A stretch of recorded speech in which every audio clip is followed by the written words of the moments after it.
श्री शिवाय नमस्तुभ्यम हर हर महादेव। माघ माह का सोमवार आने वाला है 2 दिसंबर 2024। माघ के शुक्ल पक्ष का पहला सोमवार है, माघ माह का तीसरा सोमवार है और इसमें आप कौन कौन से उपाय कर सकते हैं उन्हीं की जानकारी हम आपको इस वीडियो के माध्यम से देने वाले हैं।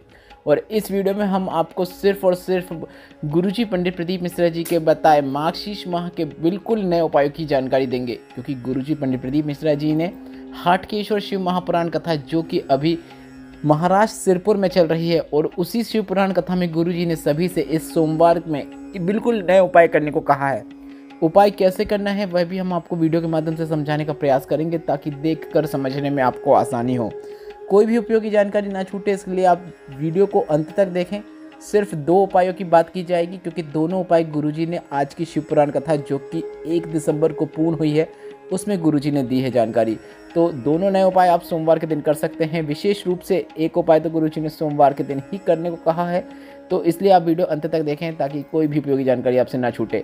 गुरुजी ने आज बताया है कि मान लो किसी को दमे की प्रॉब्लम है या फिर बार बार हाफी चलती है, मतलब सांस फूल जाती है, तो आपको सबसे पहले तो एक बात ध्यान रखना है, डॉक्टर को दिखाना है, डॉक्टर का इलाज कराना है। डॉक्टर भी शिव का रूप है, जो वो कहें वह सभी चीज़ें करना है, दवाइयाँ खाना है, पर शिव पर विश्वास रखते हुए ऐसी समस्या होने पर एक सरल आसान उपाय भी करना है।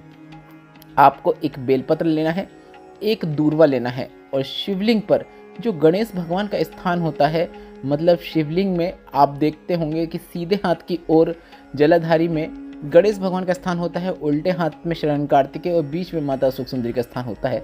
तो आपको एक बेलपत्र और एक दूर्वा शिवलिंग में जो राइट हैंड की ओर, जहाँ पे हम आपको इंडिकेट करके भी बता रहे हैं, इस स्थान पर आपको एक बेलपत्र और एक दूर्वा शिवलिंग में गणेश भगवान के स्थान पर अर्पित कर देना है। बेलपत्र को आपको वहीं पर छोड़ देना है और आपको सिर्फ दूर्वा प्राप्त करके अपने घर पर लाकर सुरक्षित रख देना है।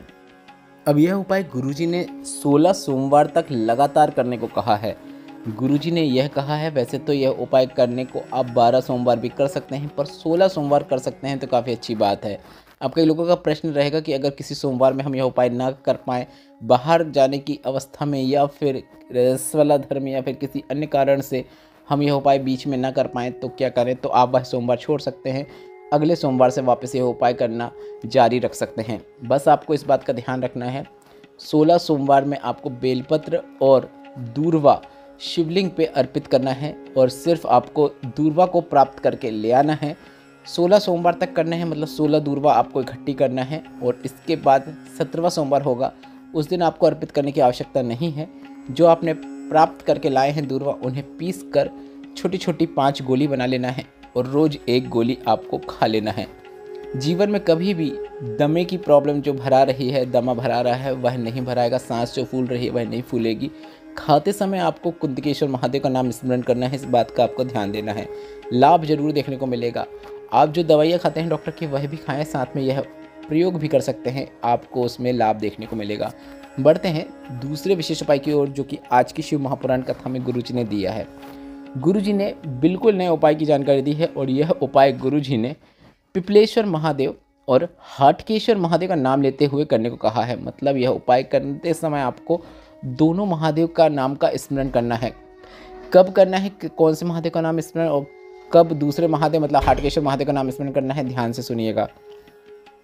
इस उपाय को करने के लिए भी आपको एक दूर्वा और एक पीपल के पत्ते की आवश्यकता होगी, और पीपल का पत्ता और एक दूर्वा लेना है, और यह पीपल का पत्ता और दूर्वा आपको पिपलेश्वर महादेव का नाम लेते हुए स्मरण करते हुए शिवलिंग पर आपको स्पर्श कराना है। यह उपाय गुरुजी ने बड़ी बीमारी होने पर, या फिर डॉक्टर ने बाईपास की कह दिया है, या फिर हार्ट संबंधित कोई समस्या बोल दिया है, तब करने को कहा है। गुरुजी ने कहा आप उपाय करें, पर साथ ही साथ डॉक्टर का भी आप इलाज जारी रखें। डॉक्टर ने जो जो कहा है वह सभी चीज़ें आपको करना है। डॉक्टर का इलाज आपको आखिरी तक लेना है, जब तक आपकी बीमारी ठीक नहीं हो जाती है। पर शिव पर विश्वास रखते हुए भी आपको कुछ प्रयोग करना है, कुछ उपाय करना है, कुछ शिव पूजन करना है, ताकि आपकी जो दवाई है आप पर कार्य करे और आपको शीघ्र रोग मुक्ति प्राप्त हो। गुरुजी ने कहा है पीपल का पत्ता और एक दूर्वा आपको पिपलेश्वर महादेव का स्मरण कराते हुए शिवलिंग पर स्पर्श कराना है, अर्पित नहीं करना है, और उसे प्राप्त कर लेना है। और एक दूर्वा और एक पीपल का पत्ता आपको हाटकेश्वर महादेव का नाम लेते हुए चबा चबा कर खा लेना है। अब यहाँ पर खाने की बात आई है तो आप अगर नहीं खा सकते हैं तो मत खाइएगा, जितना खा सकते हैं उतना खा सकते हैं तो खाइए, आपके ऊपर है, क्योंकि आपका स्वास्थ्य है। गुरुजी ने ऐसा कहा है, इसलिए हम गुरुजी की दी हुई जानकारी आप तक पहुंचाने का कार्य करते हैं। गुरुजी ने कहा है पीपल का पत्ता और एक दूर्वा को आपको चबा चबा खा लेना है। अगर चबा के सीधे ना खा पाए तो पीस कर भी खा सकते हैं गोली बनाकर। और इसके साथ ही आप अगर पीपल का पत्ता आप छोटा लेंगे, कोमल पीपल का पत्ता लेंगे तो काफ़ी अच्छी बात है। गुरुजी ने कहा ऐसा अगर आप एक बार भी कर देते हैं या फिर 2 से 3 बार भी कर देते हैं तो आपको बाईपास की ज़रूरत नहीं होती है। डॉक्टर की दवाइयाँ कार्य करती हैं, डॉक्टर का इलाज कार्य करता है और आपको रोग मुक्ति प्राप्त होती है। अब बढ़ते हैं उस उपाय की ओर जो कि गुरुजी पंडित प्रदीप मिश्रा जी का काफ़ी अच्छा सोमवार का मनोकामना पूर्ति उपाय है। यह उपायों की जानकारी हमने आपको कई बार अपने वीडियो के माध्यम से भी करके बता के दी है, पर आप हर सोमवार को यह उपाय कर सकते हैं और अपनी कई प्रकार की मनोकामनाएं आप इस सरल और छोटे से उपाय को करके पूर्ण करवा सकते हैं।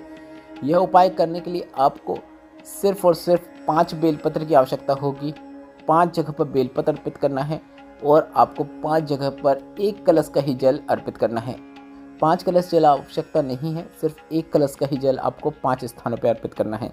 सबसे पहले आपको शिवलिंग में जो गणेश भगवान का स्थान होता है वहाँ पर बेलपत्र अर्पित करना है और बेलपत्र अर्पित करने के बाद आपको तुरंत वहाँ पर थोड़ा सा जल 1 कलश का ही अर्पित कर देना है। इसके बाद शरण कार्तिकेय भगवान के स्थान पर दूसरी बेलपत्र अर्पित करना है, वहाँ पर भी आपको थोड़ा सा जल अर्पित कर देना है। इसके बाद शिवलिंग में जो माता अशोक सुंदरी का स्थान होता है वहाँ पर भी बेलपत्र अर्पित करना है और वहाँ पर भी आपको थोड़ा सा जल अर्पित कर देना है। आप बेलपत्र इस प्रकार से अर्पित करें कि बेलपत्र की डंडी जलाधारी की ओर होना चाहिए और सभी बेलपत्र इस उपाय के अंतर्गत आपको उल्टी अर्पित करना है। इसके बाद शिवलिंग का जो कटी भाग होता है, माता पार्वती का जो हस्तकमल होता है, वहाँ पर आपको चौथी बेलपत्र अर्पित करना है। इसके बाद आपको 5वीं और अंतिम बेलपत्र को शिवलिंग के ऊपर अर्पित करना है। यह उपाय करते समय आपको श्री शिवाय नमस्तुभ्यम या फिर नमः शिवाय या फिर ओम नमः शिवाय बोलना है। इस बात का आपको ध्यान रखना है। जब आप माता पार्वती के हस्तकमल या शिवलिंग का कटी भाग है वहाँ पर भी जब बेलपत्र अर्पित करेंगे तो वहाँ पर भी अर्पित करने के बाद आपको जल अर्पित करना है। और जब अंत में आप शिवलिंग के ऊपर अंतिम 5वीं बेलपत्र अर्पित करेंगे तो वहाँ पर भी आपको बेलपत्र अर्पित करने के बाद कलश का पूरा जल आपको शिवलिंग के ऊपर अर्पित कर देना है। इसके बाद श्री शिवाय नमस्तुभ्यम या फिर नमः शिवाय या फिर ओम नमः शिवाय बोलते हुए आप अपनी मनोकामना भोलेनाथ से बोल सकते हैं। वह मनोकामना आपको शीघ्र गुरुजी ने यहाँ तक कहा है कि 3 माह के अंदर आपको आपकी मनोकामना पूर्ण होती हुई नजर आने लगती है। गुरुजी पंडित प्रदीप मिश्रा जी का बताया यह उपाय प्रत्येक सोमवार को कर सकते हैं। आप नियम लें कि मैं 3 सोमवार या 5 सोमवार करूँगा, आपको देखना 3 माह के अंदर ही आपकी जो मनोकामना है वह पूर्ण होती हुई नजर आएगी। आप अपना कर्म कीजिए, उसमें आपको सफलता जरूर देखने को मिलेगी। वीडियो में बताया गया उपाय से संबंधित कोई प्रश्न है तो वे प्रश्न आप कमेंट बॉक्स के जरिए पूछ सकते हैं। मेरे द्वारा दी गई जानकारी अगर आपको थोड़ी सी भी उपयोगी लगी हो तो वीडियो को लाइक करके कमेंट बॉक्स में हर हर महादेव अवश्य टाइप कीजिएगा। श्री शिवाय नमस्तुभ्यम, हर हर महादेव।